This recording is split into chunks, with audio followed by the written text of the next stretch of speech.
चलिए मित्रों, शुरू करते हैं हम अपना आज का करंट अफेयर। देखते हैं हमारी आज की जितनी भी महत्वपूर्ण खबरें हैं सभी पे विस्तार से चर्चा और विश्लेषण करते हैं। हमारी पहली न्यूज है, राष्ट्रीय तकनीक वस्त्र मिशन के 5 वर्ष पूरे हुए। तो इस मिशन को वस्त्र मंत्रालय ने शुरू किया था। इसका उद्देश्य भारत को तकनीकी वस्त्र में वैश्विक लीडर के रूप में स्थापित करना है। एनटीटीएम में 4 घटक शामिल है: अनुसंधान, नवाचार और विकास, संवर्धन एवं बाजार विकास, निर्यात संवर्धन तथा शिक्षा, प्रशिक्षण एवं कौशल विकास। तकनीकी वस्त्र के विषय में, तो तकनीकी वस्त्र को दरअसल ऐसी वस्त्र सामग्री और उत्पादों के रूप में परिभाषित किया जाता है जिनका उपयोग उनके सौंदर्य या सजावटी विशेषताओं की बजाय उनके तकनीकी प्रदर्शन और कार्यात्मक यानी फंक्शनल गुणों के आधार पर किया जाता है। इन उत्पादों को सामान्य तौर पर 12 अलग अलग श्रेणियों में वर्गीकृत किया गया है। देख सकते हैं कौन कौन सी श्रेणियां हैं वो: Meditech, mobiltech, ओकोटेक, पैकटेक, protic, स्पॉटेक, agrotech, बिलटेक, clothtech, geotech, hometech, इंडटेक। ठीक है, ये हमारी 12 श्रेणियां हैं इसकी। मिशन के प्रमुख लाभ देखते हैं। तो वस्त्र क्षेत्र को बढ़ावा, भारत वैश्विक स्तर पर वस्त्रों का छठा सबसे बड़ा निर्यात करने वाला देश है। वस्त्र क्षेत्र भारत की जीडीपी में लगभग 2% का योगदान देता है। मजबूत अवसंरचना का विकास, तो राजमार्गों आदि में जियो टेक्सटाइल्स के उपयोग से उनके रखरखाव संबंधी लागत कम होती है। साथ ही मिट्टी को स्थिर करने, कटाव को रोकने और जल निकासी में सुधार करने की जियो टेक्सटाइल्स की क्षमता के कारण राजमार्गों का जीवन काल लंबा हो जाता है। निर्यात संवर्धन, तो सिंथेटिक और यान वस्त्र निर्यात संवर्धन परिषद तकनीकी वस्त्र के निर्यात को बढ़ावा देती है। पर्यावरणीय रूप से संधारणीय, तो विशेष रूप से एग्रो टेक्सटाइल, जियो टेक्सटाइल एवं मेडिकल टेक्सटाइल के लिए बायोडिग्रेडेबल तकनीकी वस्त्र सामग्री का विकास पर्यावरण हेतु एक महत्वपूर्ण कदम है। नवाचार, आराम और कार्य क्षमता दोनों में उन्नति को बढ़ावा देना। उदाहरण के लिए भारत के पहले बॉन्डेड लीक प्रूफ मासिक धर्म अंडरगारमेंट महीना का विकास किया गया है। एनटीटीएम के तहत शुरू की गई अन्य महत्वपूर्ण पहले, तो तकनीकी वस्त्रों के लिए इंटर्नशिप सहायता हेतु अनुदान, GIST 2.0, इसे उद्योग और शिक्षा जगत के बीच के अंतराल को समाप्त करने के लिए शुरू किया गया है। फिर है grant for research, technical and entrepreneurship across aspiring innovators in technical textile योजना। तो इसका उद्देश्य व्यवसायीकरण के लिए प्रोटोटाइप को प्रौद्योगिकियां उत्पादों में परिवर्तित करने हेतु वित्त पोषण प्रदान करना है। ठीक है, देखते हैं अगली न्यूज जो है, संयुक्त राष्ट्र बाल मृत्यु दर आकलन अंतर एजेंसी समूह ने रिपोर्ट जारी की। तो इस रिपोर्ट का शीर्षक है बाल मृत्यु दर के स्तर और रुझान। इस रिपोर्ट में बाल मृत्यु दर को कम करने में अन्य 4 देशों के साथ भारत के प्रयासों और प्रगति की सराहना की गई है। वर्ष 2000 से अब तक भारत में 5 वर्ष से कम आयु के बच्चों की मृत्यु दर में 70% तथा नवजात शिशु मृत्यु दर में 61% की कमी आई। रिपोर्ट के अनुसार भारत के बेहतर प्रदर्शन में योगदान देने वाले कारक, तो आयुष्मान भारत, यह प्रत्येक परिवार को प्रतिवर्ष 5 लाख रुपए का वार्षिक बीमा कवरेज प्रदान करने वाली स्वास्थ्य बीमा योजना है। प्रसव संबंधी समग्र सुविधा, लोक स्वास्थ्य संस्थानों में प्रत्येक गर्भवती महिला को निःशुल्क प्रसव की सुविधा प्रदान की जाती है। साथ ही शिशु देखभाल के लिए निःशुल्क परिवहन, दवाइयां, निदान और आहार सहायता भी उपलब्ध कराई जाती है। मातृत्व सेवाओं की उपलब्धता और प्रसार में सुधार, तो प्रसूति प्रतीक्षा गृह और मातृ एवं शिशु स्वास्थ्य विंग्स की स्थापना तथा जन्म के समय से ही बच्चे में किसी विकार की जांच के लिए समर्पित कार्यक्रम के माध्यम से अवसंरचना को मजबूत किया गया है। कुशल प्रसव परिचारिकाओं को प्रशिक्षण देना, मिडवॉइस और सामुदायिक स्वास्थ्य कार्यकर्ताओं जैसी कुशल प्रसव परिचारिकाओं को प्रशिक्षण दिया जा रहा है। विश्व स्तर पर बाल मृत्यु दर को और कम करने के लिए रिपोर्ट में की गई सिफारिशें कौन सी है? तो निवेश में प्राथमिकता देना, इस संबंध में निवेश को सबसे सुविधा आबादी पर लक्षित किया जाना चाहिए।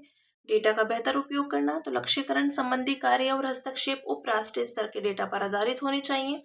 अन्य है, इसमें आयु विशिष्ट हस्तक्षेप करना, डेटा की उपलब्धता सुनिश्चित करना आदि शामिल है। इस संबंध में भारत द्वारा शुरू की गई पहले कौन सी है? तो प्रधानमंत्री सुरक्षित मातृत्व अभियान। इसका उद्देश्य सभी गर्भवती महिलाओं को निश्चित दिन पर सुनिश्चित, व्यापक और गुणवत्तापूर्ण प्रसव पूर्व देखभाल प्रदान करना है। जननी सुरक्षा योजना, तो इसमें प्रसव और प्रसव के बाद की स्वास्थ्य देखभाल के साथ नकद सहायता को शामिल किया गया है। मदर्स एब्सोल्यूट अफेक्शन, तो इसका उद्देश्य स्तनपान के तरीकों में सुधार करना और स्तनपान को बढ़ावा देना है। सार्वभौमिक टीकाकरण कार्यक्रम, तो यह बच्चों को प्राण घातक रोगों से बचाने के लिए टीकाकरण कार्यक्रम है। ठीक है, अब बात करेंगे अगली न्यूज की जो है, सुप्रीम कोर्ट ने भारत में पारिवारिक मूल्यों में गिरावट पर चिंता व्यक्त की। तो परिवार एक सामाजिक समूह है, इसमें आमतौर पर लोग एक ही घर में साथ साथ रहते हैं, आपस में आर्थिक सहयोग करते हैं तथा जिसमें प्रजनन क्रिया संपन्न होती है।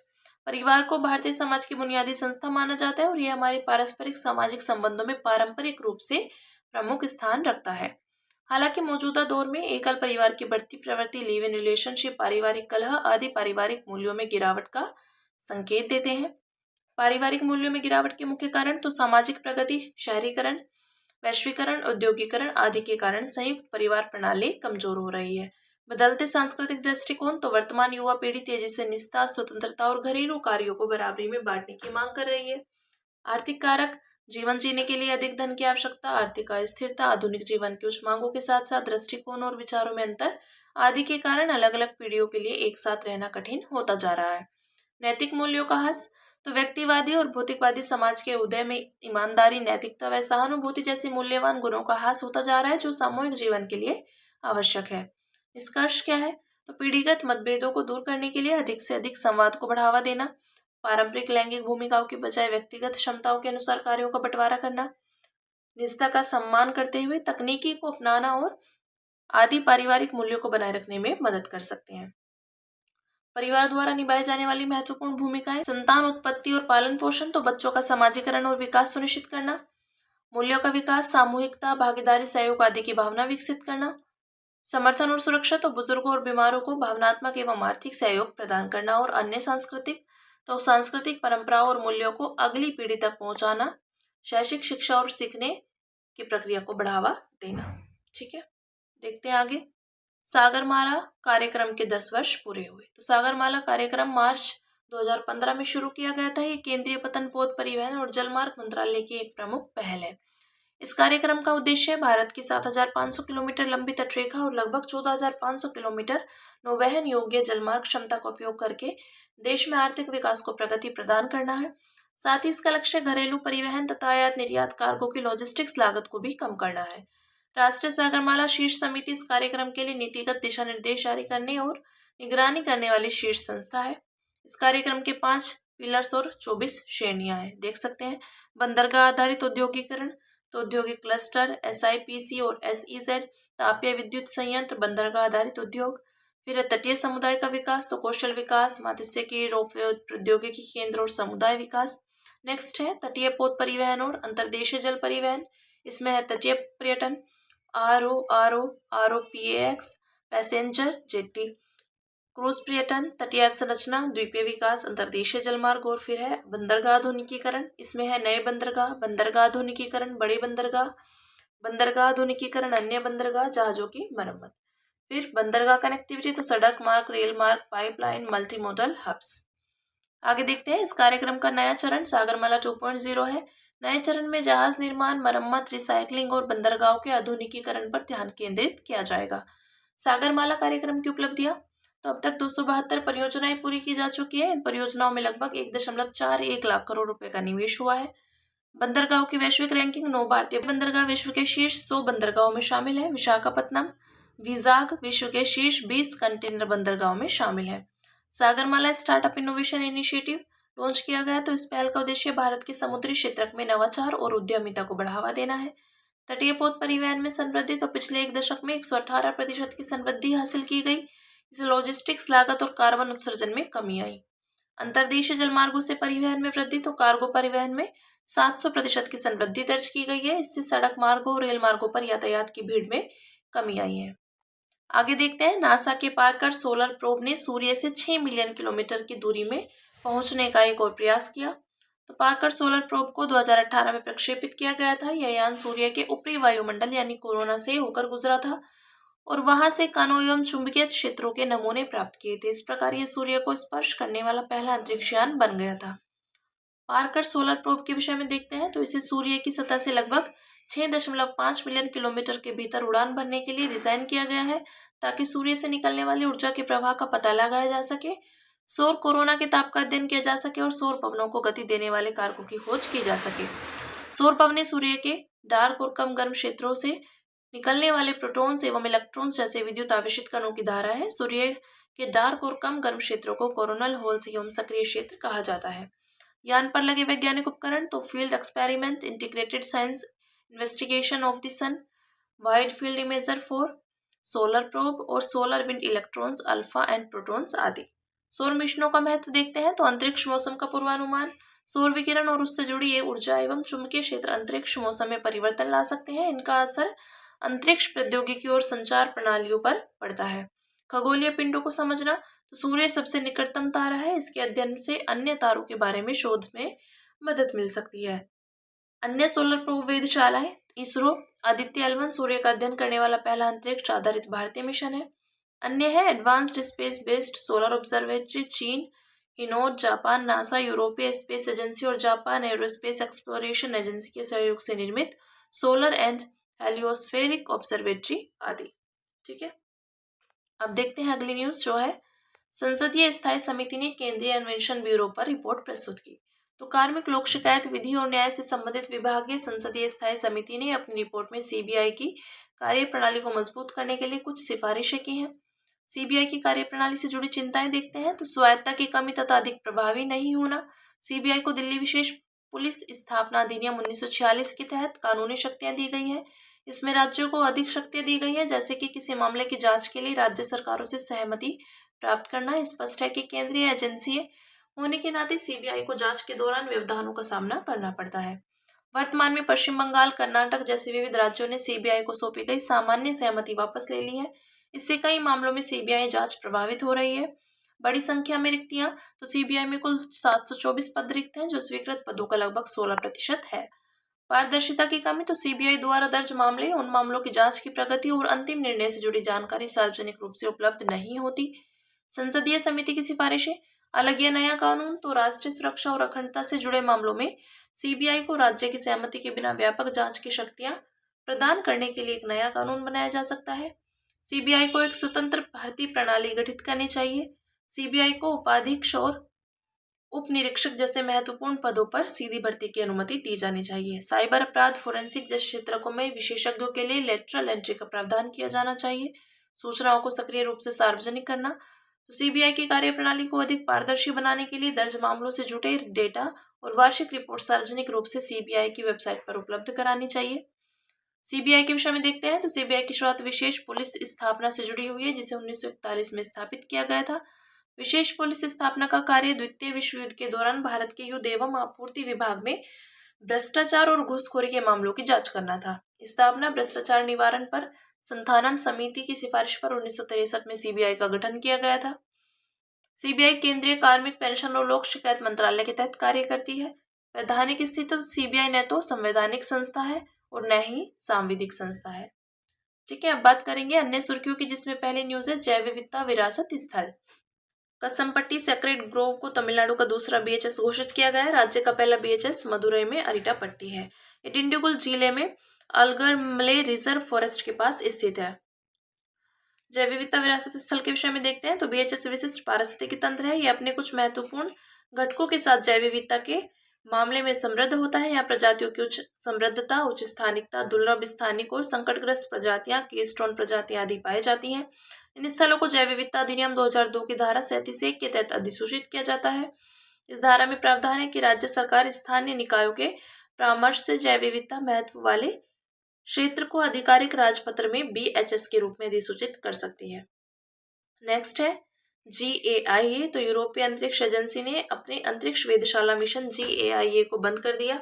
इसके विषय में देखते हैं। यह हमारी आकाशगंगा मिल्की वे का त्रिआयामी मानचित्र बनाने का एक मिशन था। GAIA को लैग्रेंज पॉइंट 2 में स्थापित किया गया है। यदि सूर्य से अवलोकन किया जाए तो L2 पृथ्वी के पीछे है। GAIA पृथ्वी से लगभग 1.5 मिलियन किलोमीटर की दूरी पर है। लैग्रेंज पॉइंट्स पर दो विशाल द्रव्यमान वाले पिंडों का गुरुत्वाकर्षण, खिंचाव और किसी छोटे पिंड को उनके इस साथ साथ घूमने के लिए आवश्यक अभिकेंद्रीय बल दोनों बराबर होते हैं। इस प्रकार यहाँ पर स्थापित अंतरिक्षयान अपने नियत बिंदु पर बने रहते हैं। उद्देश्य। तो इसे तारों और अन्य खगोलीय पिंडों की अवस्थिति एवं गति के सटीक माप के माध्यम से एस्ट्रोमेट्री के लिए डिजाइन किया गया था। एस्ट्रोमेट्री तो ब्रह्मांड का मानचित्रण करने का विज्ञान। नेक्स्ट है DXEDGE। हाल ही में नीति आयोग के सीईओ ने समृद्धि और उद्यम के लिए डिजिटल उत्कृष्टता पहल शुरू की। इसके विषय में देखते हैं। तो नीति, फ्रंटियर टेक हब और अखिल भारतीय तकनीकी शिक्षा परिषद के सहयोग से भारतीय उद्योग परिसंघ द्वारा उद्देश्य है डिजिटल प्रौद्योगिकी और क्षेत्रक विशिष्ट रणनीतियों का लाभ उठाकर भारत के सूक्ष्म, लघु एवं मध्यम उद्यमों को लचीला, प्रतिस्पर्धी व डिजिटल रूप से सक्षम बनाना। अकादमिक और तकनीकी संस्थानों को डिजिटल परिवर्तन सुविधा केंद्रों में बदलकर भारत की डिजिटल यात्रा में महत्वपूर्ण भूमिका निभाने के लिए उन्हें सशक्त बनाना। Next, green grabbing. तो असम के स्थानीय समुदाय असम सोलर पार्क को ग्रीन ग्रैबिंग बताकर इसका विरोध कर रहे हैं। इस सोलर पार्क का वित्त पोषण एशियाई विकास बैंक द्वारा किया जा रहा है।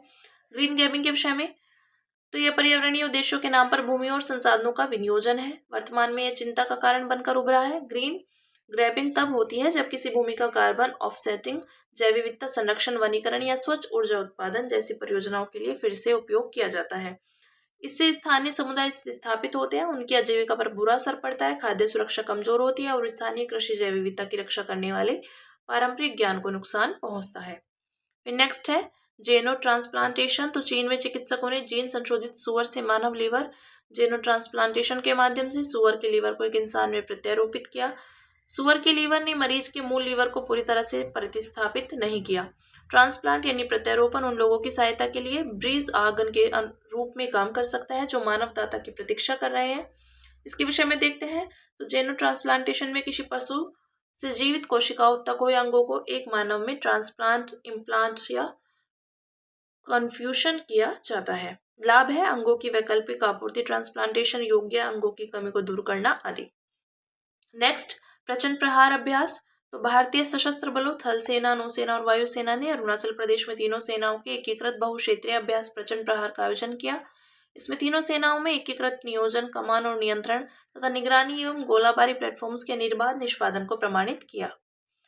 नेक्स्ट न्यूज है इसमें हमारी नाग मिसाइल प्रणाली। तो रक्षा मंत्रालय ने NAMIS की खरीद के लिए खरीद श्रेणी के तहत एक अनुबंध पर हस्ताक्षर किए। इसे रक्षा अनुसंधान और विकास संगठन की रक्षा अनुसंधान एवं विकास प्रयोगशाला ने विकसित किया है। DRDO रक्षा मंत्रालय का R&D विंग है। यह सबसे परिष्कृत एंटी टैंक हथियार प्रणालियों में से एक है। इसमें 2 दागों और भूल जाओ टैंक रोधी मिसाइल व दृष्टि प्रणाली, जिससे इसकी मारक क्षमता का तथा घातकता में बढ़ोतरी होती है। वरिष्ठ नागरिकों के लिए आयोग। तो केरल देश का पहला राज्य बन गया है जिसने वरिष्ठ नागरिकों के लिए एक आयोग बनाने हेतु केरल राज्य वरिष्ठ नागरिक आयोग विधेयक पारित किया। केरल के नियोजन बोर्ड के अनुसार 2015 में केरल में 60 वर्ष से अधिक आयु के लोगों की संख्या 13.1% थी, हालांकि राष्ट्रीय औसत 8.3% था। इनके विषय में उद्देश्य है वरिष्ठ नागरिकों को सुरक्षा, कल्याण और सामाजिक सुरक्षा प्रदान करना तथा उनमें आत्मविश्वास की भावना का विकास करना। संरचना, तो इसमें एक अध्यक्ष और कम से कम 3 सदस्य होंगे जो सभी वरिष्ठ नागरिक होंगे। अंत में बात करेंगे सुर्खियों में रहे व्यक्तित्व की, जो है श्री हरिचंद ठाकुर। तो हाल ही में श्री हरिचंद ठाकुर की जयंती मनाई गई। उनका जन्म बंगाल के नाम शूद्र में ओरकांडी में हुआ था। वर्तमान में यह जगह बांग्लादेश में है।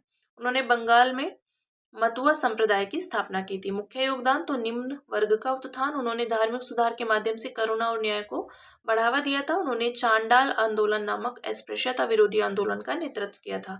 हरिचंद का सिद्धांत, तो यह 3 मूलभूत सिद्धांत पर आधारित है: सत्य, प्रेम और पवित्रता। सामाजिक सुधार, तो मतुआ संप्रदाय पुरुष और महिला को सम्मान मानता है, बाल विवाह को हतोत्साहित करता है तथा विधवा पुनर्विवाह की अनुमति देता है। शिक्षा, तो ओरकांडी में निम्न जाति के लोगों के लिए अंग्रेजी माध्यम में हाई स्कूल की स्थापना की थी। तो हमारी आज की जितनी भी महत्वपूर्ण खबरें थी, हमने सभी पे विस्तार से चर्चा और विश्लेषण किया है। अब इसके साथ मिलते हैं कल अपनी नई खबरों के साथ।